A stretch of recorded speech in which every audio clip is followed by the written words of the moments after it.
Good morning students, how are you all? Fine. चलिए आज हम शुरू करते हैं हमारी हिस्ट्री का chapter forest society and colonialism. ठीक है, इस चैप्टर में हम फॉरेस्ट के बारे में पढ़ेंगे, फॉरेस्ट से होने वाली प्रॉब्लम्स पढ़ेंगे, कैसे क्या क्या रूल्स रेगुलेशन कॉलोनिज्म के टाइम पे फॉरेस्ट में लगे थे और कैसे लोगों के ऊपर इसका अफेक्ट पड़ा। तो ये सब चीज़ें हम इस चैप्टर में पढ़ने वाले हैं। तो चलिए स्टार्ट करते हैं। देखो, सबसे पहले हम देख लेते हैं इम्पॉर्टेंट टॉपिक्स, यानी इस चैप्टर में क्या क्या टॉपिक्स हम पढ़ने वाले हैं। सबसे पहला है वाई डिफॉरेस्टेशन, यानी कि डिफॉरेस्टेशन क्यों होता है, क्यों है ज़रूरी। Land to be improved, sleepers on the track, plantation, ये तीन इसके सब टॉपिक होंगे वाई डिफॉरेस्टेशन के। उसके बाद दूसरा है the rise of commercial forestry. The rise of commercial forestry में हम पढ़ेंगे हाउ वर द लाइफ्स को कैसे इफेक्ट करते हैं, how did forest rule affect cultivation, who could hurt new trades employment and services. तो ये सब चीज़ें इसके अंदर हम पढ़ेंगे। उसके बाद है rebellion in the forest. Rebellion in the forest, जो फॉरेस्ट में रहने वाले लोग हैं उसमें पीपल ऑफ बास्तर की कहानी पढ़ेंगे और फियर ऑफ द पीपल, यानी कि लोगों में क्या इस चीज़ का डर था। फिर हम पढ़ेंगे फॉरेस्ट ट्रांसफॉर्मेशन इन जावा, जावा की स्टोरी पढ़ेंगे, वुड कटर्स ऑफ जावा के बारे में पढ़ेंगे, डच साइंटिफिक फॉरेस्ट्री पढ़ेंगे, समीम्स चैलेंज पढ़ेंगे, वॉर एंड डिफॉरेस्टेशन पढ़ेंगे और न्यू डेवलपमेंट इन फॉरेस्ट्री भी हम इस चैप्टर में पढ़ने वाले हैं। तो चलिए शुरू करते हैं। सबसे पहले इंट्रोडक्शन से शुरू करते हैं। This chapter is mainly related to forest and the effect of them. ये जो चैप्टर है, ये चैप्टर मेनली इंडिकेट करता है फॉरेस्ट को, फॉरेस्ट से रिलेटेड है और फॉरेस्ट से होने वाले इफेक्ट को इंडिकेट करता है। Take a quick look around your school home and identify all the thing that made from forest. मतलब अपने आसपास आप देखो, अपने आसपास की चीज़ों को देखो, अपने स्कूल में देखो, अपने घर में देखो और आइडेंटिफाई करो कि वो ऐसी कौन कौन सी चीज़ें हैं जो कि फॉरेस्ट से, जंगलों से बनी हुई हैं। तो आपका आंसर होगा the paper, the desk, clothes etc. You will observe that most of the thing will we use are obtained from forest. हम ऑब्जर्व करेंगे, हम देखते हैं कि बहुत सी चीज़ें ऐसी हैं जो कि इन जंगलों से बनी हुई हैं, इन फॉरेस्ट से बनी हुई। It is a vast diversity. यहाँ ये जो है ये बहुत बड़ी डाइवर्सिटी है। A lot of this diversity is fast disappearing. Between 700 and 1995, the period of industrialization, 13.9 million square kilometer of forest or 9.3% of the world total area was cleared for industrial use. अब देखो जैसे जैसे industries बढ़ी 1700 से लेकर 1995 के बीच में industrialisation के पीरियड में ये जो है 13.9 स्क्वायर किलोमीटर जो था, जो जंगल था, जो कि रिड्यूस होकर के कितना हो गया 9.3% रह गया था। यानी कि इतना जंगल जो है, इतने जंगल को क्लियर कर लिया गया इंडस्ट्रियल यूज़ के लिए। इसके अलावा कल्टीवेशन के लिए, पाश्चर के लिए, तो इन सब चीज़ों के लिए जो लैंड है उसका यूज़ होने लगा और फॉरेस्ट जो है वो धीरे धीरे कम होने लगे। अब हम आगे पढ़ते हैं वाई डिफॉरेस्टेशन। ठीक है, डिफॉरेस्टेशन क्यों होता है।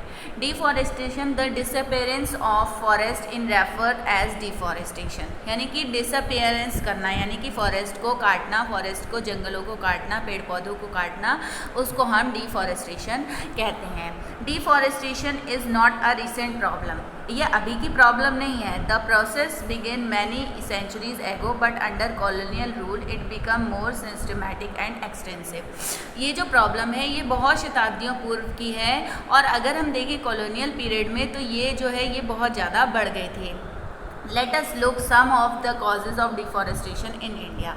अब हम कुछ ऐसे कारण देखते हैं जो कि इंडिया में डिफॉरेस्टेशन के लिए रिस्पॉन्सिबल हैं। ठीक है, फर्स्ट देखो लैंड टू बी इम्प्रूव्ड। ठीक है, इसमें देखते हैं हम एज पॉपुलेशन इंक्रीज, पॉपुलेशन जैसे जैसे बढ़ रही है ओवर द सेंचुरी, पूरे सेंचुरी में, and the demand of food went up, और जो फूड की डिमांड है वो बढ़ती जा रही है, peasants extend the boundaries of cultivation. Peasants जो है वो क्या कर रहे हैं, वो अपनी बाउंड्रीज को जो है वो एक्सटेंड कर रहे हैं, यानी कि अपनी बाउंड्रीज को वो बढ़ा रहे हैं। क्लियरिंग फॉरेस्ट, जंगलों को साफ कर रहे हैं, एंड ब्रेक न्यू लैंड, और नई नई लैंडों को तोड़ रहे हैं। इन द कॉलोनियल पीरियड की अगर हम बात करें तो cultivation expanded rapidly for a variety of reason. Cultivation जो था वो बहुत जल्दी से फैल रहा था, वो बहुत तेज़ी से फैल रहा था बहुत सारे कारणों से। Let us take a look at this reason. इस रीज़न के लिए एक हम लोग देखते हैं किन किन कारणों से ये फैल रहा था। जो ब्रिटिश गवर्नमेंट थी उसके समय में कल्टीवेशन जो है वो क्यों फैल रहा था, इसको हम थोड़ा सा देख लेते हैं। तो इसमें है the British directly encourage the production of commercial crops. ठीक है, ब्रिटिश जो थे वो एनकरेज करते थे ऐसी क्रॉप्स को उगाने के लिए जो कि कॉमर्शियल थी, जिससे उनको पैसा ज़्यादा मिलता था, जैसे कि जूट, शुगर, व्हीट, कॉटन। इस टाइप की जो कॉमर्शियल क्रॉप्स थी इनको उगाने के लिए वो एनकरेज करते थे। In the early 19th century के शुरुआत में colonial state thought that forest were unproductive. Colonial जो थी, कॉलोनियल लोग का सोचना था, यानी ब्रिटिश गवर्नमेंट का सोचना था कि फॉरेस्ट जो है वो अनप्रोडक्टिव है, यानी कि उससे कोई भी प्रोडक्ट नहीं मिलता। They were considered to be wildness that had to brought under cultivation so that the land could yield agriculture product and revenue and enhance the income of the state। इसलिए वो क्या करते थे, वो कंसिडर करते थे फॉरेस्ट को कि फॉरेस्ट को काट करके कल्टीवेशन किया जाए, और कल्टीवेशन करने से जिन लैंड पे कल्टीवेशन होगी तो कल्टीवेशन करने के ऐसे एग्रीकल्चर प्रोडक्ट्स मिलेंगे, और इन एग्रीकल्चर प्रोडक्ट से क्या होगा, स्टेट की इनकम जो है वो इन्हांस होगी, बढ़ेगी। तो इसलिए वो कॉलोनियल लोग जो थे वो फॉरेस्ट को अनप्रोडक्टिव मानते थे। अब नेक्स्ट जो एक सबसे इम्पॉर्टेंट चीज़ है वो स्लीपर्स ऑन द ट्रैक्स। ठीक है, स्लीपर्स जो है बच्चों क्या होता है, जैसे आपने रेलवे ट्रैक देखी होगी, तो रेलवे ट्रैक पे जो रेलवे ट्रैक होती है वो उसके नीचे लकड़ी के स्लीपर्स लगाए जाते हैं, जिसके ऊपर लोहे की ट्रैक जो है वो बिछाई जाती है। तो उसके लिए भी जंगलों का, फॉरेस्ट का यूज़ किया जाता था, लकड़ियों का। By the early 19th century oak forest in England was disappearing. ठीक है, 19th सेंचुरी के शुरुआत में जो ओक फॉरेस्ट था इंग्लैंड का वो डिसअपेयर हो गया, ख़त्म हो गया था। This create a problem of timber supply for the royal navy. तो इसकी वजह से जो टिम्बर सप्लाई थी नेवी को, वो टिम्बर सप्लाई जो थी वो ख़त्म हो गई। Due to this English ship could not be build. इसकी वजह से जो इंग्लैंड में शिप बनाए जाते थे वो शिप नहीं बन पा रहे थे, क्योंकि उनके पास लकड़ी नहीं थी, इसलिए। After that the British started exporting timber from the India. इसके बाद जो ब्रिटिशर्स थे उन्होंने क्या किया, टिम्बर जो है वो इंडिया से एक्सपोर्ट करना शुरू कर लिया, क्योंकि इंग्लैंड में ओक फॉरेस्ट जो है वो ख़त्म हो गए थे, जिसके कारण नेवी को वो टिम्बर सप्लाई करना बंद कर दिया, प्रॉब्लम आ गई थी, और जिसके कारण जहाज़ नहीं बनते थे। तो ऐसी स्थिति में ब्रिटिश ने जो है वो इंडिया से टिम्बर को एक्सपोर्ट करना शुरू कर दिया। With in a decades trees were being failed on a massive scale on vast quantity of timber were being exported from India. मतलब कुछ ही समय में बहुत सारे पेड़ जो है वो काटे गए, बहुत बड़ी संख्या में टिम्बर जो है वो काटी गई और उनको इंडिया से एक्सपोर्ट कर दिया गया था। अब देखो सेकंड देखो, द स्प्रेड ऑफ रेलवेज़ के स्प्रेड के टाइम पे, the spread of Railways from 1850 से रेलवे जो है वो स्टार्ट हो गई थी। Created a new demand. ठीक है, नई डिमांड आ गई। Railway were essential for colonial trade and for the movement of imperial troops. Railway जो है रेलवे से कॉलोनियल ट्रेड किया जाता था, और ये जो है इससे वो अपने ट्रूप्स को, यानी अपनी जो सेना थी उसको एक जगह से दूसरी जगह भेजते थे। To run locomotives wood was needed as fuel. Locomotives को चलाने के लिए, यानी कि इन रेलगाड़ी को चलाने के लिए उनको लकड़ी की ज़रूरत थी एज अ फ्यूल के रूप में वो लकड़ी का वुड का यूज़ करते थे। And to railway line sleepers were essential to hold the tracks together. और रेलवे लाइंस को बिछाने में भी स्लीपर्स की ज़रूरत होती थी, जिससे कि वो होल्ड कर सके ट्रैक्स को पकड़ के रख सके। Each mile of railway track required between 1716 and 2000 sleepers. Sleeper, मतलब कि 1 माइल के अंदर रेलवे ट्रैक में करीब करीब 1760 से 2000 स्लीपर्स तक होते थे। Due to this, the government gave out contact to individual to supply the required quantity। और इसकी वजह से गवर्नमेंट जो है उसने इसकी सप्लाई की जो सप्लाई का जो कॉन्टैक्ट था वो किसी इंडिविजुअल को दे दिया, जो उनको जैसी क्वालिटी चाहिए थी, जैसी क्वांटिटी, मतलब जैसे जैसे उनको ज़रूरत होती थी इस लकड़ी की, इन स्लीपर्स की, इन जंगलों की, तो वैसे वैसे वो इंडिविजुअल को कॉन्टैक्ट जो था वो दे देती थी। These contacts begin cutting trees indiscriminately। और ये कॉन्ट्रैक्टर्स जो थे जिन जैसे इंडिविजुअल्स को, मतलब अकेले अकेले लोगों को भी कॉन्ट्रैक्ट दे देती थी लकड़ी काटने का। तो इससे क्या होता था, जो कॉन्ट्रैक्टर्स थे उन्होंने लकड़ियों को काटना, ट्रीज़ को, पेड़ पौधों को काटना बहुत जल्दी जल्दी शुरू कर दिया, या बहुत बड़ी रफ्तार में वो काटने लगे। Forest around the railway track fast started disappearing. अब जो जंगल रेलवे ट्रैक के आसपास होते थे उनको सबसे पहले काटा जाता था, उनको सबसे पहले साफ किया जाता था। तो ये सब प्रॉब्लम होती थी। आप देखो, अब हम देखते हैं प्लांटेशन। प्लांटेशन की वजह से भी अभी हम पढ़ रहे हैं बच्चों डिफॉरेस्टेशन। डिफॉरेस्टेशन पढ़ रहे हैं कि डिफॉरेस्टेशन क्यों होता था, वाई डिफॉरेस्टेशन। उसमें एक और सबसे इम्पॉर्टेंट कारण है प्लांटेशन। प्लांटेशन में क्या होता था बच्चों, देखो, large area of natural forest were also cleared to make way for tea, coffee and rubber plantation to meet Europeans grow need to their commodity। आप देखो, बहुत बड़े नेचुरल फॉरेस्ट को साफ़ किया जाता था, किसके लिए? टी, कॉफ़ी, रबड़ प्लांटेशन के लिए, जो कि यूरोप की ज़रूरत थी, और यूरोप की जो कम्युनिटी थी, यानी यूरोप के जो लोगों की ज़रूरत थी उसको पूरा करती थी। तो इसके लिए बहुत बड़े पैमाने पे, बहुत बड़े स्केल पे जो प्लांटेशन करने के लिए जंगलों को साफ़ किया जाता था। The colonial government took over forest and gave vast area of European planters at cheap rates।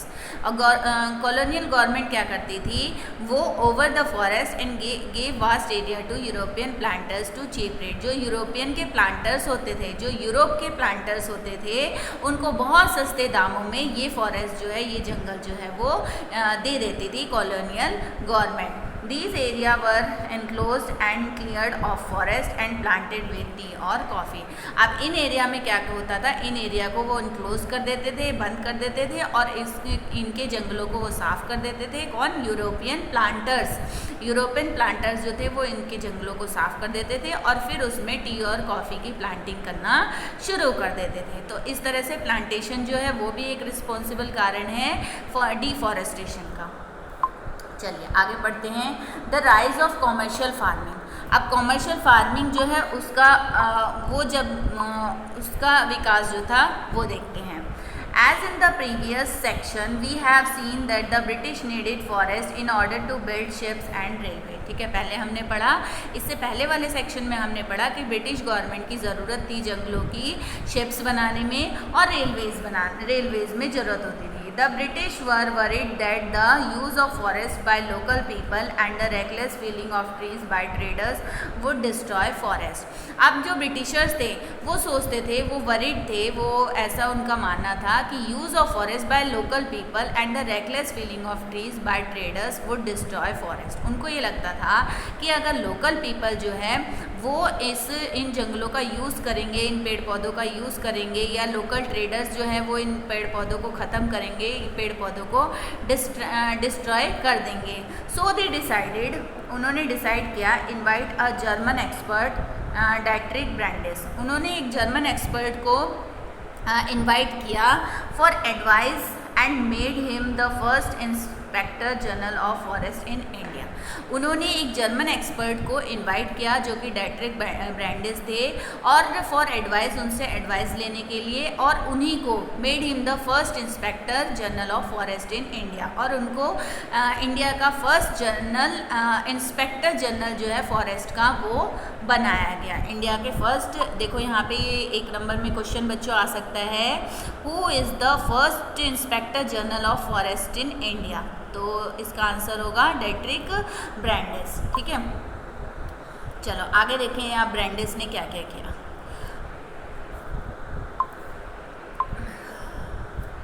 Brandeis released that a paper system had to be introduced to manage the forest and people had to be trained in the science of conservation. This system would need legal sanction.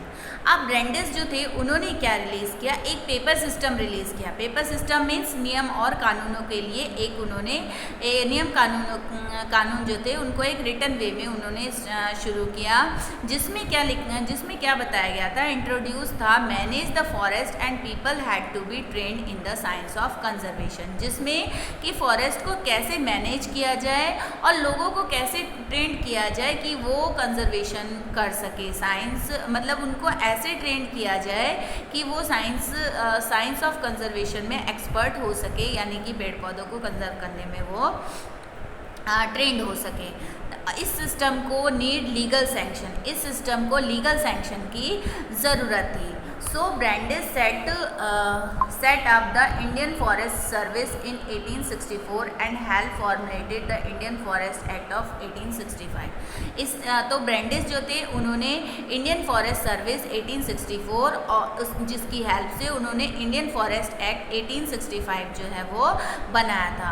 The imperial forest research institute वो setup at Dehradun 1906 में. आज जो सबसे पहले imperial forest research institute setup हुआ देहरादून में 1906 में. आपने 1906 में आप लोग देहरादून में FRI गए होंगे सभी बच्चे. तो FRI जो है वो यही है, फॉरेस्ट रिसर्च इंस्टीट्यूट. ये जो पहला इम्पीरियल फॉरेस्ट रिसर्च इंस्टीट्यूट था वो सेटअप हुआ था देहरादून में 1906 में. तो बच्चों ये आपको पता होना चाहिए कि जो हमारे शहर में जो FRI है, फॉरेस्ट रिसर्च इंस्टीट्यूट है, वो कब सेटअप हुआ था और वो पहला फॉरेस्ट रिसर्च इंस्टीट्यूट है. This system they introduce here are called scientific forestry. इस सिस्टम को जो उन्होंने इंट्रोड्यूस किया, इस सिस्टम को कहा गया साइंटिफिक फॉरेस्ट्री के नाम से इस सिस्टम को जाना गया. In scientific forestry, natural forest which had lot of different types of trees were cut down.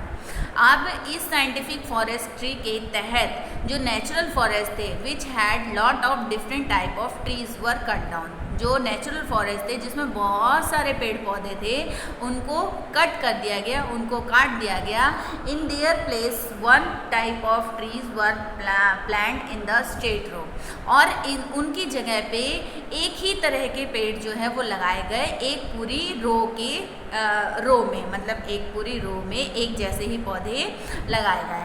This is called plantation, और इसको प्लांटेशन कहा गया.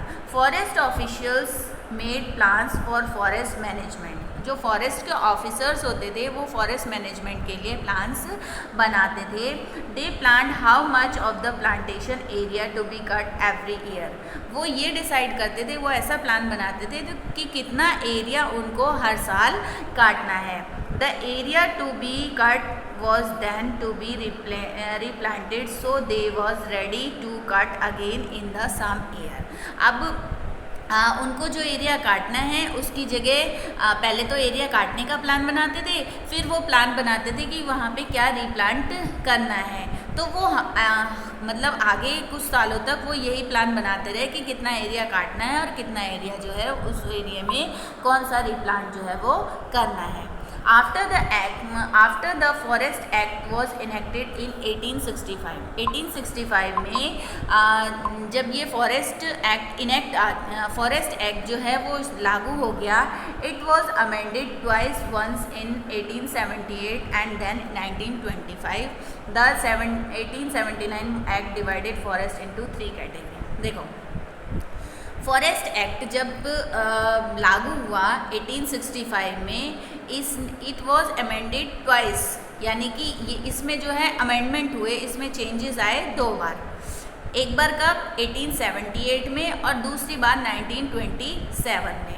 अब 1879 के अकॉर्डिंग जो फॉरेस्ट थे उसको 3 कैटेगरी में बांटा गया. सबसे पहला जो था वो था रिजर्व फॉरेस्ट, दूसरा प्रोटेक्टेड फॉरेस्ट और तीसरा विलेज फॉरेस्ट. ये 3 कैटेगरी जो थी, ये 3 कैटेगरी इन फॉरेस्ट की थी, इन जंगलों की थी. अब देखो ये कैटेगरी देखो बच्चों, रिजर्व, प्रोटेक्टेड और विलेज फॉरेस्ट, ये सब हम ज्योग्राफी के चैप्टर्स में पढ़ चुके हैं। तो यहाँ पे इस चैप्टर में आपको इतना ज़्यादा डिस्क्रिप्शन इसका नहीं पढ़ना है।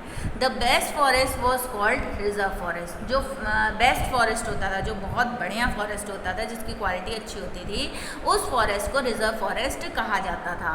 Villagers could not take anything from these forest even for their own use. For house building or fuel, they could only take wood from protected or village forest। जो गांव के लोग होते थे, जो विलेजर्स होते थे, उनको इन जंगलों से, इन फॉरेस्ट से कोई भी चीज़ लेने की आज़ादी नहीं थी। इवन उनके अपने ज़रूरत की जो चीज़ें थी वो भी वो यहाँ से नहीं लेते थे। उनकी जो ज़रूरतों की चीज़ें थी, जैसे कि बिल्डिंग हाउस को बनाने में ज़रूरत, जो लकड़ी की ज़रूरत होती थी, फ्यूल की ज़रूरत होती थी, या और लकड़ी की ज़रूरत होती थी, तो इन सब के लिए वो प्रोटेक्टेड और विलेज फॉरेस्ट में जा कर के ले सकते थे। लेकिन जो रिज़र्व फॉरेस्ट थे वहाँ पे उनका जाना, उनकी एंट्री जो थी वो बिल्कुल ही नहीं थी। अब आगे बढ़ते हैं। How were the lives of people affected. अब इन चीज़ों ने कैसे लोगों की लाइव्स को अफेक्ट किया। देखो कैसे इनकी लाइफ को अफेक्ट किया।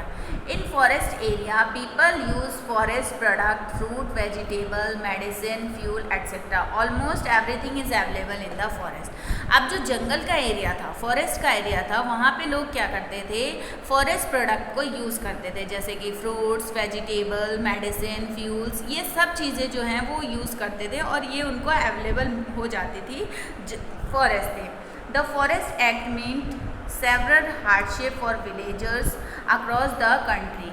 After the act, all their daily practices become illegal. अब देखो ये जो फॉरेस्ट एक्ट था, इसका मतलब था कि लोगों के सामने हार्डशिप की स्थिति आना, यानी कि लोगों के आगे कठिनाई का आना, लोगों को रिजर्व फॉरेस्ट में जाने से मनाही कर दी, मतलब बहुत सारे उनके सामने प्रॉब्लम्स आ गई थी। अब उनकी जो डेली प्रैक्टिस थी, मतलब कि जो डेली लाइफ के लिए उनको चीज़ें चाहिए थी, वो भी इलीगल कर दी गई। People were now forced to steal wood from the forest, and they were caught. They were at the mercy of the forest guard, who would take bribes for them. अब लोग क्या करते थे, लोगों ने जंगलों से लकड़ी को चोरी करना शुरू कर दिया, और अगर वो चोरी करते हुए पकड़े जाते थे तो जो फॉरेस्ट गार्ड होता था वो उनको जो था वो सरकार को दे देता था, या जो बड़े ऑफिसर्स थे उनके अंडर में दे देता था, और फिर वो उनको सज़ा देते थे। People grew poorer and poorer. लोग जो थे, अब ऐसी स्थिति में देखो बच्चों, लोगों के पास उस टाइम जो लोग थे, जो पीपल्स थे, जो आम जनता थी, एक तो कॉलोनियल गवर्नमेंट का उस पर दबाव था, कॉलोनियल गवर्नमेंट के अंदर में थी। उसके बाद लोग जो थे वो इतने ज़्यादा परेशान थे, इतने ज़्यादा उनके ऊपर इतने ज़्यादा अत्याचार होते थे, इतने ज़्यादा रिस्ट्रिक्शंस लगा दिए गए थे, जिसके कारण लोग जो थे ऑलरेडी परेशान थे। तो ऐसी स्थिति में लोग जो थे वो पुअर से पुअर होते गए, ज़्यादा से ज़्यादा पुअर जो है वो होते गए। अब आगे बढ़ते हैं। How did forest rule affect cultivation. अब फॉरेस्ट रूल जो था उसने कैसे कल्टीवेशन को इफेक्ट किया। One of the major impact of European colonialism was on the practice of shifting cultivation on Sweden agriculture. अब देखो एक सबसे बड़ा इम्पैक्ट था यूरोपियन कॉलोनिज्म पे, वो क्या था कि शिफ्टिंग कल्टीवेशन और स्वीडन एग्रीकल्चर, ये एक टाइप का एग्रीकल्चर होता है शिफ्टिंग कल्टीवेशन। शिफ्टिंग कल्टीवेशन में क्या होता है बच्चों, थोड़ा सा मैं बता देती हूँ। शिफ्टिंग कल्टीवेशन में एक ही ज़मीन पे बार बार खेती की जाती है, और जब उसकी प्रोडक्टिविटी ख़त्म हो जाती है तब उस ज़मीन को छोड़ करके दूसरी जगह पे शिफ्ट हो जाते हैं। तो shifting cultivation, parts of the forest are cut and burned in plantation. ठीक है, अब जो शिफ्टिंग कल्टीवेशन था फॉरेस्ट का, अब लोग क्या करते थे उस टाइम पे, जंगलों को काट करके वहाँ पे शिफ्टिंग कल्टीवेशन करते थे। तो अब वो शिफ्टिंग कल्टीवेशन जो फॉरेस्ट का एक पार्ट था उसको काट के जला के अब वहाँ पे प्लांटेशन करना शुरू कर दिया। Seeds resown in the ashes after the first monsoon rains and the crop is harvested by October November. Such plots are cultivated for a couple of years and then fallow for 12 to 15 years. आप क्या करते थे, उसमें बीज उगाते थे और बीज जैसे मानसून रेनी के टाइम पे बीज उगाया जाता था और फिर उसको हार्वेस्ट किया जाता था अक्टूबर नवंबर में, और ऐसे ही कल्टीवेशन जो है उसमें साल में 2 बार किया जाता था, जिसके कारण क्या होता था कि मतलब 12 से 15 साल में वहाँ पे कल्टीवेशन जो है वो ख़त्म हो जाता था, वहाँ की ज़मीन जो है वो ख़राब हो जाती थी।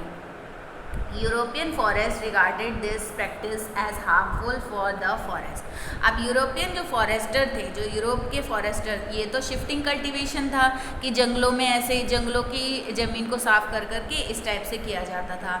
तो अब यूरोपियन जो फॉरेस्टर्स थे वो उनका मानना था कि इस तरह की जो प्रैक्टिसेस है, यानी ये जो काम है ये जंगलों के लिए हार्मफुल है, यानी कि ख़तरनाक है। Therefore they decided to ban shifting cultivation. इसलिए उन लोगों ने डिसाइड किया कि जो शिफ्टिंग कल्टीवेशन है उसको बैन कर दिया जाए। एज अ रिजल्ट, जिसका परिणाम क्या हुआ, many committees were forcibly displaced from their homes in the forest. बहुत सारी ऐसी कमिटीज़ थी जिसको ज़बरदस्ती जो है वो जो उनका घर था जंगलों में, उनको वहाँ से निकाल करके भगा दिया गया। Some had to change occupation while some restricted large and small rebellion. बहुत सारे जो थे उन्होंने अपना ऑक्यूपेशन चेंज कर लिया और बहुत सारे जो थे वो ज़बरदस्ती जो है वो रेबेलियन बना दिए गए। तो इस तरीके से ये इफ़ेक्ट पड़ा।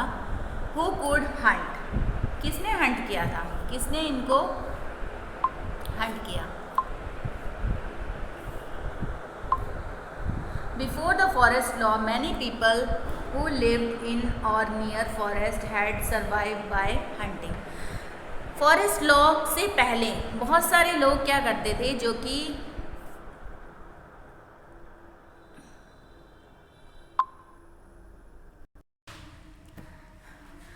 तो बच्चों इस तरीके से ये हमारा चैप्टर का फर्स्ट पार्ट ख़त्म होता है यहाँ पे। अब हम नेक्स्ट वीडियो में आपसे मिलेंगे हु कुड हंट को लेकर के, ठीक है। काफ़ी लंबा चैप्टर हो गया है तो आई होप इसको यहाँ पे वाइंड अप कर देना चाहिए। नेक्स्ट वीडियो में हम इसको और ज़्यादा एक्सप्लेन करेंगे। आई होप आपको समझ में आया होगा। पॉज करके देखिए बच्चों, और आप नोट्स जो है वो बना सकते हैं इस चैप्टर के। Thank you.